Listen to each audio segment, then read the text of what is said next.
پاکستان میں جہاں ہر موڑ پر یہ دعویٰ کیا جاتا ہے کہ 295 کا قانون اسی فقی رفایت سے نکلا ہے، ادھر اس جرم اور سزا کی تعریف کو آپس میں بالکل الٹ پلٹ کر دیا گیا ہے۔ Whoever by words, either spoken or written, or by visible representation or by any imputation, innuendo or insinuation directly or indirectly defiles the sacred name of the Holy Prophet Muhammad, peace be upon him, shall be punished with death۔ جرم کی تعریف کرتے ہوئے پہلا لفظ ہی whoever، جو بھی، مسلمان غیر مسلمان کی تفریق ختم کرتا ہے، جس سے جرم کا دائرہ بڑھ جاتا ہے۔ پھر بدنیتی یعنی malicious intent غائب کر دی جاتی ہے، اور پھر ایسے الفاظ شامل کر دیے جاتے ہیں جو فقہی روایت میں ملتے ہی نہیں۔ انیوینڈو یا اشارتاً سے مراد کسی کے الفاظ میں توہین کا ہلکا سا بھی اشارہ ہونا ہے، جو کہ فقہی روایت میں وضاحت کی شرط کے متضاد ہے۔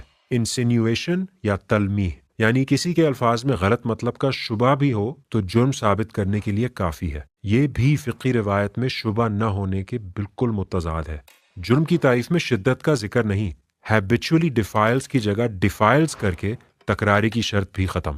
حتیٰ کہ قانون کو حد تو کہہ دیا جاتا ہے، لیکن ثبوت کا معیار کسی معمولی سے جرم کا رہتا ہے، جس سے ملزم مجرم میں اور الزام جرم میں بدل جاتا ہے۔ توہین کی تعریف جو مخصوص اور محدود تھی اب لامحدود ہے۔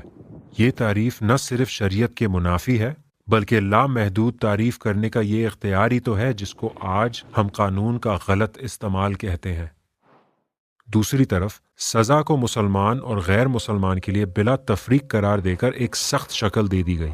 معافی، زبانی تنبیہ سب ختم۔ اب سزا تعزیری یعنی کسی انسانی فہم کا فیصلہ نہیں، بلکہ حد یعنی خدا کی طرف سے دی گئی سزائے موت ہے، جو فقہی تاریخ کے بالکل منافی ہے۔ جہاں تاریخی طور پر مسلمانوں کو توہین سے خطرے محدود تھے، اب یہ خطرے لامحدود ہیں۔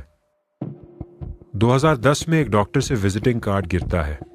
اس کارڈ پر ایک عام آدمی کے نام میں محمد بھی لکھا ہوتا ہے، جو کہ عام ہے کیونکہ وہ ہمارے نبی پاک کا نام ہے۔ اس ڈاکٹر کو توہین رسالت کے الزام میں گرفتار کر لیا جاتا ہے۔ ہمارے لیے اس کو قانون کا غلط استعمال سمجھنا بہت آسان ہے۔ کارڈ گرنا گستاخی یا موت کا پروانہ نہیں ہو سکتا، لیکن 295 کے مطابق یہ شخص نبی کے پاک نام کی گستاخی کا مرتکب ہو سکتا ہے۔ یہ قانون پوچھتا ہے، سوچو اگر اس سے کارڈ گرا نہ ہو بلکہ اس نے جان بوجھ کر پھینکا ہو۔ بالواسطہ، تلمیح اور اشارتاً جیسے الفاظ آپ کو ہر قسم کے اگر مگر کے بارے میں سوچنے کا کہتے ہیں، جب تک کہ کارڈ گرنا زمین پر کارڈ پھینکنا نہ بن جائے، توہین پر پورا نہ اتر جائے اور سزائے موت تک نہ لے جائے۔ اسی طرح 2022 میں جب ایک سری لنکن فیکٹری مینیجر جن کو اردو یا عربی نہیں آتی دیوار پر لگا ایک پوسٹر اتارتا ہے جس پر محمد صلی اللہ علیہ وسلم کا نام ہوتا ہے اور اسے توہین کے الزام میں زندہ جلا دیا جاتا ہے، تو سب ایک آواز میں بول پڑتے ہیں کہ یہ قانون غلط استعمال ہوا ہے۔ لیکن 295 کو اس سے کوئی غرض ہی نہیں کہ ان صاحب کی نیت کیا تھی۔ قانون ان کو اپنے عمل کی تشریح کا موقع ہی نہیں دینا چاہتا۔ 295 کے مطابق اس نے پوسٹر اتارا نہیں بلکہ پھاڑا، اور اب یہ گستاخ ہیں۔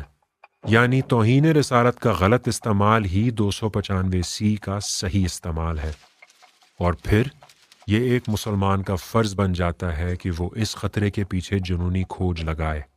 جہاں خطرہ نہ ہو وہاں خطرے ایجاد کرے۔